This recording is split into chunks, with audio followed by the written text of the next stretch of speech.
O meu bate-papo de hoje é com a associada Lenora Pedroso, ela que dirige o Museu de Arte Contemporânea do Paraná e também é curadora de uma exposição que está em temporada no MUMA, que se chama Domício para Sempre. Eu estou aqui então com a Lenora. Tudo bom, Lenora? Obrigada por estar aqui hoje com a gente. Eu queria que você começasse contando um pouco sobre a exposição, o Domício para Sempre, né? É bacana destacar que o Domício Pedroso era seu pai, né? E então existe uma relação bastante íntima e profunda com essas obras que estão em exposição. Fala um pouquinho como que foi esse processo. Então, eu agradeço o convite de estar aqui conversando com você, para mim é um prazer. A exposição Domício para Sempre, ela surgiu quase que imediatamente à morte do meu pai. Vai fazer um ano que ele faleceu. E nessa ocasião, o prefeito de Curitiba, Gustavo Frutti, já demonstrou uma vontade de nomear um espaço com o nome do meu pai, Domício Pedroso. Não só pela trajetória dele como um artista plástico, mas também porque ele foi um produtor cultural, um gestor cultural muito importante na cidade.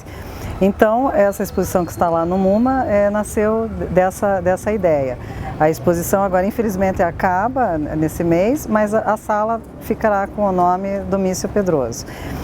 Nessa exposição, a gente pôde escolher um número de 30 obras, né? Uma obra faz parte do acervo do museu, é uma obra antiga, de 57, mas ela foi premiada pelo Salão Paranaense. Então essa obra foi o ponto de partida. Depois dessa obra, então, nós mostramos o processo criativo dele, né? E a temática preferida dele, que foi as favelas ou construções urbanas, enfim.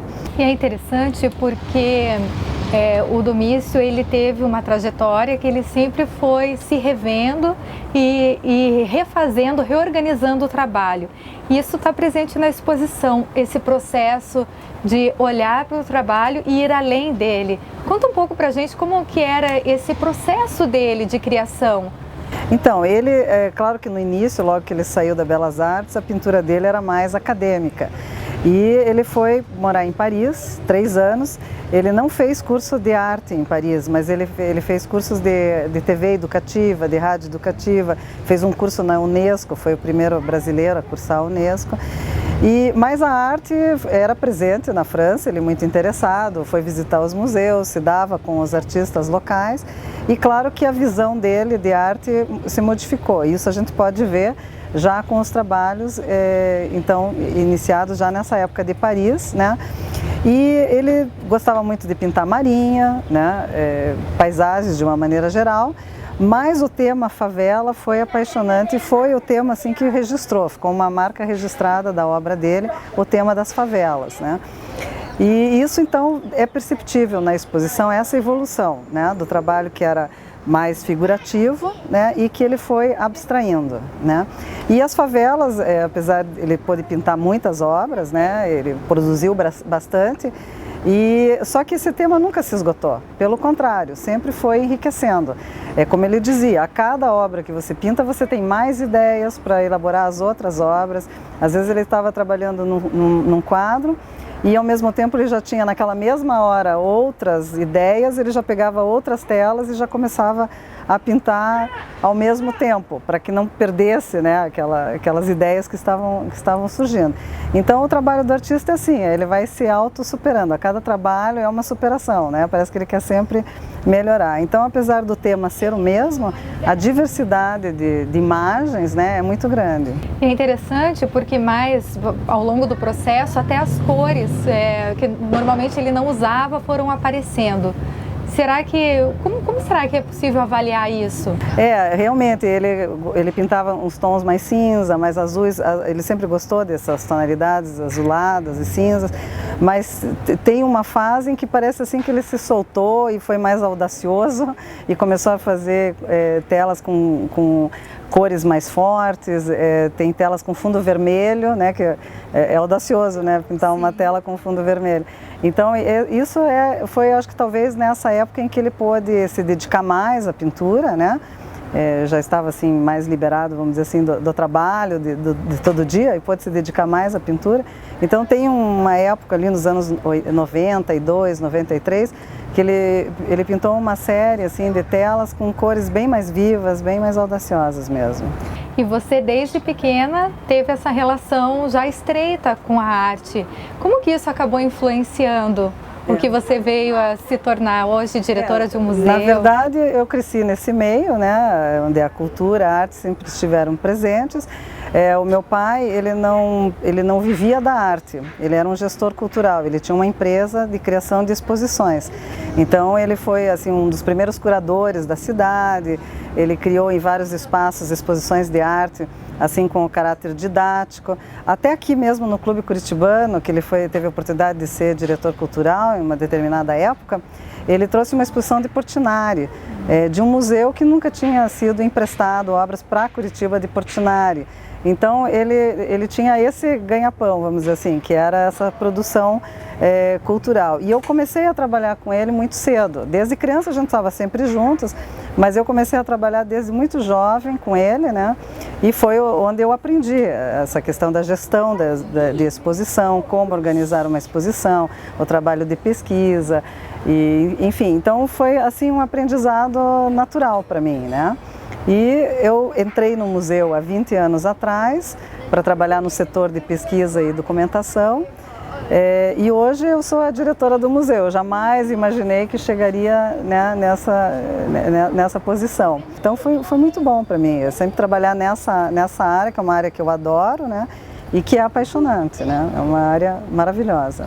E o Museu de Arte Contemporânea é uma referência no Paraná. Conta um pouquinho para a gente sobre como é o seu trabalho lá, o que as pessoas também podem encontrar de diferente, que chama a atenção nas obras contemporâneas, que às vezes as pessoas ficam um pouco receosas, né, achando que a arte contemporânea é super difícil para ser entendida, que vão lá no museu e que não vão conseguir perceber muita coisa, enfim. Conta um pouco pra gente como que é esse teu trabalho lá no museu em relação a isso. Então, o Museu de Arte Contemporânea, ele é um museu que já tem mais de 40 anos de idade. Foi o primeiro museu de arte, né, da cidade, e ele tem uma coleção muito boa, muito rica. Essa coleção foi formada de prêmios de salões de arte, prêmios do Salão Paranaense, que é um salão de arte que o Paraná faz desde 1944 e que, claro, que no início era um salão de arte acadêmica, mas ele foi se aperfeiçoando, ele foi se atualizando. Hoje é um salão de arte contemporânea. Então o nosso acervo é muito rico, de artistas brasileiros, né, e também alguns estrangeiros. E a gente não tem condições de expor todo o acervo de uma vez só. Nosso espaço físico não permite. Aliás, poucos museus conseguem mostrar seu acervo todo. Então nós temos temporariamente as exposições que vão mudando os temas, né? Atualmente nós estamos com uma exposição de fotografia e que está muito interessante, né? Porque você pode ver ali a fotografia que é documental, a fotografia que é autoral e também a fotografia que serve como um registro de obras, de instalações ou de performance que foram feitas num determinado lugar e que não vão ser repetidas, né? Então é bom a pessoa até para poder perceber as diferenças dessas imagens, né? O que elas são. E então é isso, o museu é um espaço, como é público, ele é gratuito, não se cobra ingresso, ele é no centro da cidade. Então é um local assim que as pessoas devem frequentar. Nós temos um setor de pesquisa e documentação que é muito rico de documentação. Todo mundo que precisa fazer um trabalho mais aprofundado sobre as artes, quem vai fazer um livro, geralmente vai lá no museu pesquisar. Então esse espaço está aberto ao público, né? O Clube Curitibano recentemente levou um grupo de associados para fazer a visita tanto nessa exposição do Museu de Arte Contemporânea como na exposição Domício para Sempre, no MUMA. Essas foram 2 visitas no mesmo dia e foi muito bom. Eu gostaria de aproveitar a oportunidade, né, e de parabenizar o clube por essa iniciativa, que é uma iniciativa muito boa, muito importante. As pessoas gostaram de visitar a exposição, receber uma visita guiada, né? E sobre a arte contemporânea, acho que a gente não tem que temer, a gente tem que enfrentá-la, a gente tem que olhar, a arte é para ser sentida e isso muda de pessoa para pessoa, né? Não é uma coisa unânime, todos nós vamos gostar dessa obra. Então ela está justamente aberta para isso, para que cada um faça a sua análise, né? Algumas pessoas vão se identificar com algumas obras, outras com outras, mas é a arte atual, é a arte que os artistas estão criando agora. Então ela precisa ser mostrada, né? Agora, se ela continuará sendo arte no futuro, isso só a história só o futuro que vai dizer, contar. né? Exatamente. Ah, legal. Muito obrigada pela entrevista, Lenora. Eu é que agradeço a oportunidade de estar aqui conversando com vocês. Ah, bacana. E para você fica então o convite, né, para conhecer mais de perto o Museu de Arte Contemporânea, também conhecer todos os museus, né, da cidade, do estado, enfim, e pegar mais informações do Departamento de Cultura aqui do Clube Curitibano para saber quais são os próximos passeios.